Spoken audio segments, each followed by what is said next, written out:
parçalarını dinlə və yüklə.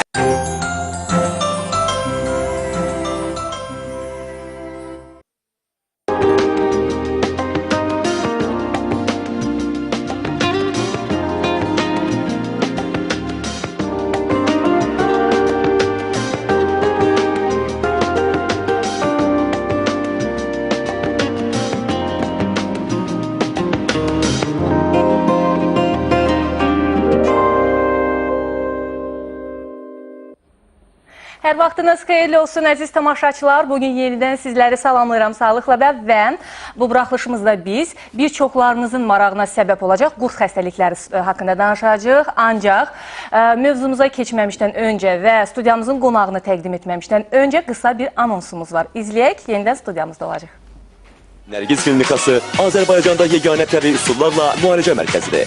Burada ödün yuyulması zonsuz üsulla aparılır. Qalxanvari vəz xəstəliklərinin müalicəsi, fizioterapiya, azoterapiya, qanı təmizləyən plazmaferez, İmedis Oberon aparatı ilə bütün qurdların müayinə və müalicəsi, mədə, qida borusu, 12 barmaq, nazik bağırsaq sistemi xəstəliklərinin Olympus aparatı ilə müayinəsi, bağırsaqların hidrokoloterapiya ilə yuyulması, sinir sistemi xəstəliklərinin instrumental müayinəsi, daxili orqanların ultrasəs müayinəsi və damarların rəngli dopleri, ekokardioqramma vasitəsilə anadan gəlmə və qazanılmış ürək qüsurlarının diagnostikası, kosmetologiya, dermobraziya, halların götürülməsi, dəri və saç xəstəliklərinin tripografiya aparatı vasitəsilə müayinəsi aparılır. Həmçinin Aleksandril lazer aparatı ilə arzulunmaz yüklərdən də bir dəfəlik azad oluna biləcəksiniz. Nərgiz Klinikasında müalicələr 3 ixtiranın müəllifi Məlahət Qəhrəmanovanın rəhbərliyi ilə aparılır.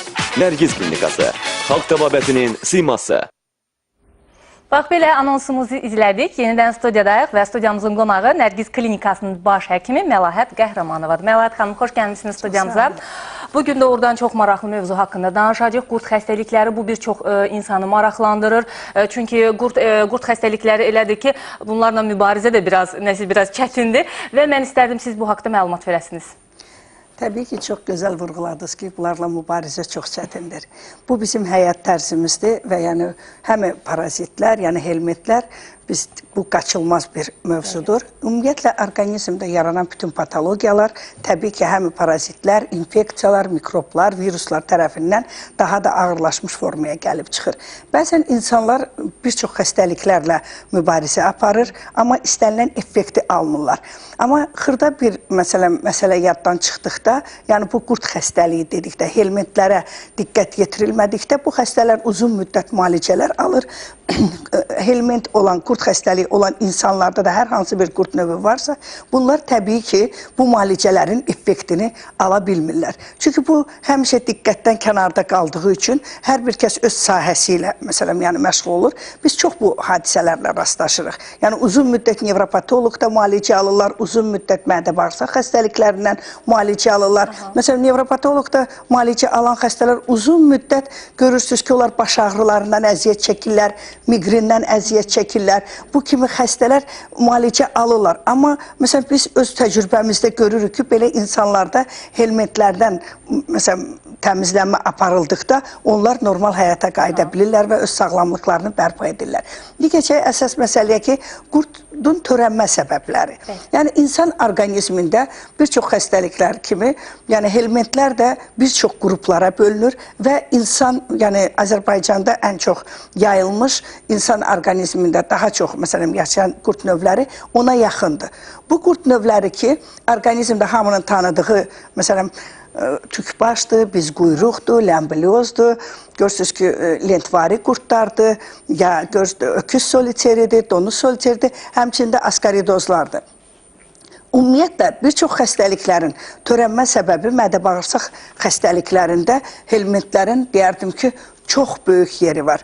Ona görə ki, orqanizmdə olan bütün fəsadların, məsələn, törənməsində, yəni təbii ki, helmintlər başlıca yer tutur. Ona görə ki, Biz bilirik ki, orqanizmdə yaranan patologiyalardan, məsələn, görürsünüz ki, uzun müddət mədə-bağırsaq xəstəliyindən uşaqlar arasında ən çox görürsünüz sancı olur, ürək bulanma olur, köp olur, baş ağrısı olur. Belə xəstələrin təbii ki, həm fiziki inkişafında zəiflik yaranır. Bu cür, məsələn, helmint olan uşaqlarda, qurd xəstəliyi olan uşaqlarda görürsünüz, orqanizmdə uzun müddət toksiki hallar, öyümə halları, qusma halları müşahidə olunur ki, bunlar da uzun müddət müəyyən müalicələr, müəyyən vasitələrdən istifadə olunur. Bu da istənilən nəticəni vermir. Qurdların törətdiyi fəsadlardan ən çox, məsələn, verən allergik reaksiyalardır, öskürəkdir. Məsələn, götürək askaridalar. Askaridalar ağız boşluğuna qədər gələn qurd növüdür. Bunun görürsünüz ki, boğaz, məsələn, ağız boşluğuna gəlir və qadir. Həmin halda insanlarda uzun müddət öskürək olur. Belə xəstələrdə qıcıqlanmış, yəni həmçinin də qida borusunun limfalarında belə askilonmalar, belə bu askaridoz, askaridanın xırda cırtdan boylular deyilir. Belə bir qurd növləri var ki, onlar o qıcığı yaratmağa nail ola bilirlər. Bəzən insanlar görürsünüz ki, uzun müddət allergik reaksiyalarda müalicə alırlar, ya görürsünüz ki, həmin insanlar mədə-bağırsaq müalicələri alır, istənilən nəticəni almaq mümkün olmur. Ona görə belə xəstələrdə biz adətən ümumi müayinə zamanı qurd müayinələrini də tətbiq edirik. İndi bilirik ki, səhiyyə sistemi çox geniş inkişaf edib, həm istənilən reaktivlərin Azərbaycanda olması, istənilən avadanlıqların Azərbaycanda olması mümkündür, vardır. Ona görə biz həmişə daimi ilk öncə diaqnozu dəqiqləşdirərək və bu qurd xəstəliklərinin qarşısını almış oluruq. Təbii ki, orqanizmdə yaranan patologiyaların ilkin müayinəsi laborator müayinələrdir. Həmçinin laborator analizlərdən hər hansı bir qurd növünün aşkarlanması olarsa, həmçinin də klinikamızda Abiron İmedis aparatından geniş istifadə olunur. Bu xəstələrin istəyindən asılı olaraq bəzən xəstələr analizləri son vaxtlarda istəmlər, yəni aparatları daha çox üstünlük verirlər. Amma yenə də qeyd edirəm ki, ən dəqiq müayinə laborator müayinələrdir. Ona görə biz həmin istər aparat vasitəsilə, istər diaqnostika, yəni əlamətlərlə, kliniki əlamətlərinə görə xəstədə diaqnoz qoyularsa, laborator müayinə nəticəsində təsdiqlənərsə, bunun yəni xəstəliyin qurdun növünə uyğun olaraq bunlara müalicə tətbiq olunur. Ümumiyyətlə, uşaqlar arasında ən çox geniş yayılan bu tükbaşdır, biz quyruqdur. Son vaxtlarda bizim müşahidələrdə ən çox rast gəlinir ləmbiliozlu xəstələrə. Rayon əhalisi arasında, yəni torpaqla daha çox təmasda olduqları üçün askaridozlara çox rast gəlinir, askaridalara daha çox rast gəlinir. Amma ləmbiliyası olan uşaqlarda öyümədir, qusmadır, tez-tez baş ağrılarıdır, halsızlıqdır, yorulma halları, onların yaddaş zəifliyi, bu kimi hallar, görürsünüz, əsəblilik, özünə tez çıxma, bu kimi hallar daha çox müşahidə olunur. Belə xəstələrə xüsusi müalicə metodlarından istifadə olunur. Bilirik ki, qurd dərmanlarına geniş istifadə etdikdə çox həddindən artıq medikamentoz müalicələr qaraciyəri yüklüyür, qaraciyərdə müəyyən zədələnmələr yaradır. Amma İlk öncə onu qeyd etmək lazımdır ki, Nərgiz klinikasında dərmanlar təbii üsullarla verilir. Yəni, verilən dərman bitkilərindən hazırlanmış xüsusi qurd qovucu dəmləmələr var, öd qovucu dəmləmələr var ki, bilirik ki, ləmbilə olan xəstələrdə tez bir nəticə almaq mümkündür. Son vaxtlarda da, yəni bu cür şeylər, biz yəni hadisələrlə çox rastlaşırıq ki, xəstələr uzun müddət müalicə alır. Uzun müddət dərman preparatlarından istifadə edirlər, amma qurdun təmizlənməsinə nail ola bilmirlər. Bu son vaxtlarda bizim yəni klinikamıza müraciət edən xəstələr bilir ki, bizim dərmanlardan istifadə etdikdə, təbii vasitələrlə hazırlanmış dərman bitkilərindən istifadə etdikdə, valideynlər müşahidə etdikdə o qurdların gəlib düşməsini gözləri ilə görürlər. Ona görə də yəni son 3-5 gün ərzində çox, məsələn, xəstələrdə hətta ağızdan gəlib düşməsini valideynlər müşahidə etdi ki, yəni bu qurdların orqanizmdən təmizlənəndən sonra orqanizm nə qədər yüngülləşir və rahatlıq yaranır. Ümumiyyətlə, mədə-bağırsaq sistemində qurdların yaşaması orqanizm üçün çox böyük zərər verir. Onlarda, məsələn, qaraciyərdə olan exnokok bilirik ki, sorucu qüvvəyə malikdir. Onlar, məsələn, bağırsaqlarda yaşayan qurdlar isə bağırsaqlarda zədələnmələr gətirir. Bəzən bağırsaq keçməməzliyinə qədər gətirir. Belə uşaqlarda qəbizliyin yaranması müşahidə olunur. Ümumiyyətlə, qurd xəstəlikləri orqanizm üçün çox böyük fəsad verir. Həmçinin də belə xəstələrdə görürsünüz ki, uzun müddət qan azlığı müşahidə olunur. Çünki qurdların növlərinə uyğun olaraq biz bilirik ki, onların müəyyən orqanizmin müəyyən hissələrində yaşama qabiliyyəti var. Çünki elə qurd növləri var ki, ağciyərdə yaşayır. Elə qurd növləri var ki, görürsünüz ki, öd yollarında diskiniziya yaradır, öd yollarında yaşayır. Elə qurd növləri var, qaraciyərdə yaşayır. Bu, yəni bilirik ki, bu qurd növlərinin orqanizmə verdiyi zərərlər hətta beyinə qədər gəlib çıxır. Son vaxtlarda, məsələn, gələn xəstələr arasında bunun, yəni allergik həssaslığın nə qədər artırmasını biz müşahidə edirik. Təbii ki, qurdu olan hər bir xəstədə bu parazitlərlə mübarizə ümumiyyətlə bütün səhiyyə işçilərinin birbaşa borcudur. Ona görə ki, bu ilk öncə Səhiyyə Nazirliyinin əmrində var ki, 188-ci və 217-ci əmrə əsasən bütün tibb işçilərinin birbaşa parazitlərlə mübarizə aparması birbaşa vəzifə borcudur. Ona görə də ümumiyyətlə orqanizmdə yaranan patologiyalarda İlk araşdırmalarda yaxşı olar ki, həmən dəqiqə qurd xəstəlikləri, yəni parazitlərin müayinəsi aparılsın. Ona görə ki, çox-çox xəstələr bizə müraciət etdikdə, müəyyən xəstəliklərlə, mədə-bağırsaqla müraciət edirlər, baş ağrılarla. Biz araşdırdıqda, mən son vaxtlarda hətta deyərdim ki, təcrübəmdə belə buna daha çox üstünlük verirəm müalicələrdə ki, hər bir gələn mədə-bağırsaq şikayəti olan xəstələrdə uzun müddət uşaqlar arasında olan bu sancılarla, köplə, görürsünüz, belə xəstələrə hökmən biz qurdun müayinəsini və müalicəsini tətbiq edirik. Sonradan daha tez nəticə almış oluruq. Məlahət xanım, bax, bu necə ki bunlarla mübarizə, müalicə biraz çətindir. Doğrudan da bunların aşkarlanması da mən eşitdiyim qədər, bildiyim qədər biraz çətin, müayinələr zamanı çətin aşkarlanırlar. Siz hansı müayinələrə üstünlük versiniz və hansılar daha effektivdir, hansılar daha tez rast gəlinir, yəni aşkarlanır bu? Təbii ki, laborator müayinələr başlıca yer tutur. İstər infeksiyalarda, istər viruslarda, istər qurd xəstəliklərdə, helmetlərdə, parazitlərdə, yəni laborator müayinələrin əvəz olunmaz yeri var. İndi son vaxtlarda, yəni əhali arasında çox geniş yer almış asan üsula getmək deyərdim. Onlar onu daha asan qəbul edirlər. Aparatlar vasitəsilə deyirsiniz. İmedis Abiron aparatından daha geniş istifadə edirlər. Bu bizim klinikamızda da fəaliyyət göstərir. İstənilən hər bir kəs o aparatdan da öz istəyi ilə.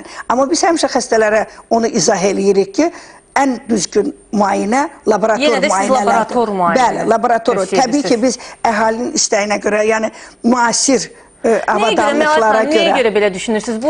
Ona görə ki, mən ilk öncə tibbin demək olar ki, elmə əsaslanıram.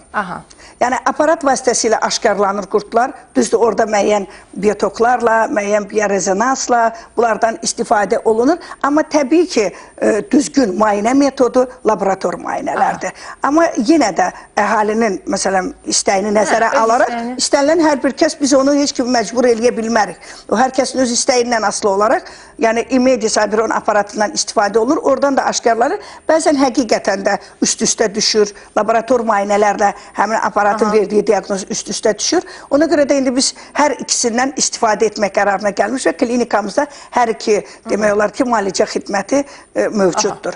Amma ilk öncə onu demək lazımdır ki, uşaqlar arasında qurdları valideynlər bizdə, yəni əvvəlki devirlərdə biz Sovet devrini işləmişik, onda zaslov mater, belə valideynin deməyi ilə aparılan müalicələr var. Əgər valideyn bunu gözü ilə görmüş olursa, valideyn bunu təsdiqləyirsə, bununla da həmin müalicəni aparmaq mümkündür. Çünki uşaqlarda, yəni gecələr, axşamlar ən çox hansılar rast gəlinir uşaqlarda?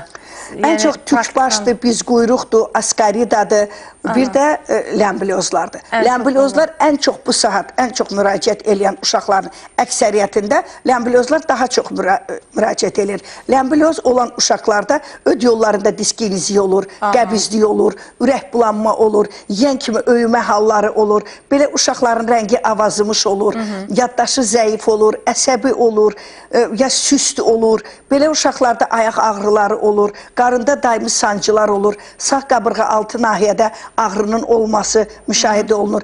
Çünki ləmbilə parazitlərin bir növüdür ki, bu əmöblərə aiddir. Bir hüceyrəlilərdir. Yəni helmintlərlə parazitlərin arasında müəyyən dərəcədə fərq var.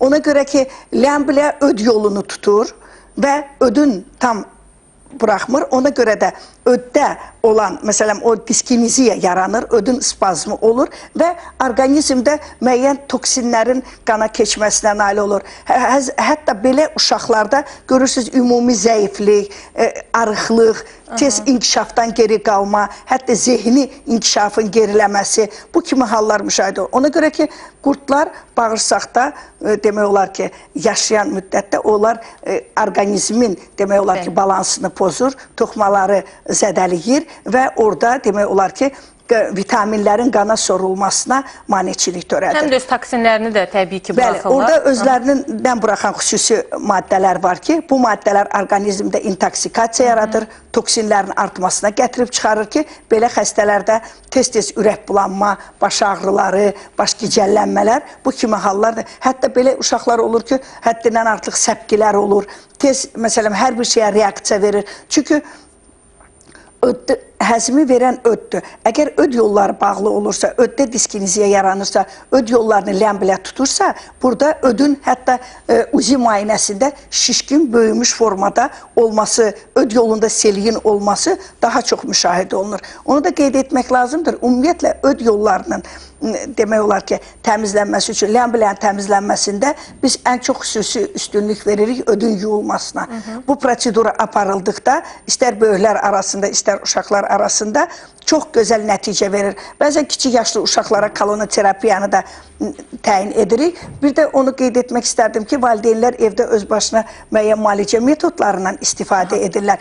Yəni, ramaşka ilə qurd xəstəliyində, yəni ramaşkanın antiseptik təsiri var. Həmçində kimyəvi tərkibinə görə müalicəvi əhəmiyyətli bir bitkidir. Amma kolonda ya məsələn çox xəstələr gəlir, ondan sonra qəbizlik yaranır. Niyə? Çünki ramaşkanın büzücü təsiri də var, çoban yastığının. Yəni bunun büzücü təsiri olduğu üçün bundan həmin müalicə müddətindən sonra imalədə istifadə etmək düzgündür. Çünki çox xəstələr gəlir ki, biz qurdun müalicəsindən sonra kolona getdik, kolondan sonra uşaqda qəbizlik yaranıb. Yəni bunun qarşısını almaq üçün ilk öncə belə xəstələrdə yəni duzla aparılan imalə daha effektiv nəticə verir. Ona görə ən yaxşı üsul odur ki, kolonda, istər ev şəraitində belə valideynlər ən çox, məsələn, təmiz qaynanmış su ilə bir yarım çay qaşığı duzla bunu qarışdırıb, o imaləni etdikdə qurd invaziyalarının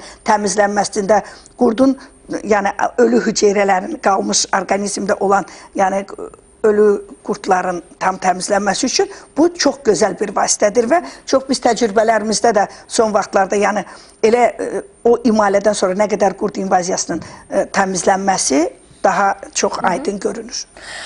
Doğrudur. Məncə bu qurd xəstəliklərinin ümumiyyətlə ev şəraitində aparılması fikirləşirəm ki, biraz doğru deyil. Çünki bunların deyirsiniz müxtəlif növləri var və hər növə qarşı da yəqin təbii ki, özünə müvafiq olan bir müalicələr aparılmalıdır. Və bilirsiniz Məlahət xanım nə maraqlıdır? Ən çox sanki bu qurd xəstəlikləri uşaqlarda daha çox rast gəlinir. Yoxsa bu necədir? Bu ya belədirsə nədən irəli gəlir? Bəli, təbii ki, uşaqlar özlərini nəzarət edə bilmir. Dırnaqlarını yedikdə, təmiz yuyulmamış göyərti, təmiz yuyulmamış əllərdən, təmiz yuyulmamış meyvə, torpaqla oynayan yay aylarıdır. Təbii ki, uşaqlar üçün hər şey maraqlıdır. Oyuncaqlardan istifadə edirlər, torpaq üzərində məsələn çox oynayırlar. Bunlar təmasda olduğu halda o qurd süfrələri orqanizmə ötürülür. Çünki məsələn müəyyən uşaqlar var ki, həyətdə uzun müddət oynayır. Onlara tam nəzarət eləmək mümkündür. Amma böyüklər arasında ən çox rast gəlinən qurd növləri bugünkü günü askarida və ləmbilədir. Amma uşaqlarda tükbaş, biz quyruq, həmçinin bir insanda 3-4 cürə qurdun olması mümkündür və bu cür insanlar həddindən artıq çox narahat hiss eləyirlər özlərini. Onlarda müəyyən fəsadlar yaranır ki, bunu aradan qaldırmaq üçün də qurd invaziyalarının orqanizmdən təmizlənməsi üçün həm profilaktik olaraq ildə 2 dəfə ən azından hər bir kəs buna nəzarət eləməlidir və qurdların təmizlənməsi üçün orqanizmdən müəyyən müalicə metodlarından istifadə etməlidirlər. Məlahət xanım, çox sağ olun, təşəkkür edirik studiyamıza gəldiyiniz üçün, belə dəyərli məsləhətlər verdiniz. verdiyiniz üçün. Əziz tamaşaçılar, biz qurd xəstəlikləri haqqında danışdıq və studiyamızın qonağı Nərgiz Klinikasının baş həkimi Məlahət Qəhrəmanova idi. Bax, belə daha bir verilişimizin sonuna çatdıq. Yenidən görüşmək ümidi ilə sizinlə ayrılıram. Sağ olun, sağlıqla qalın.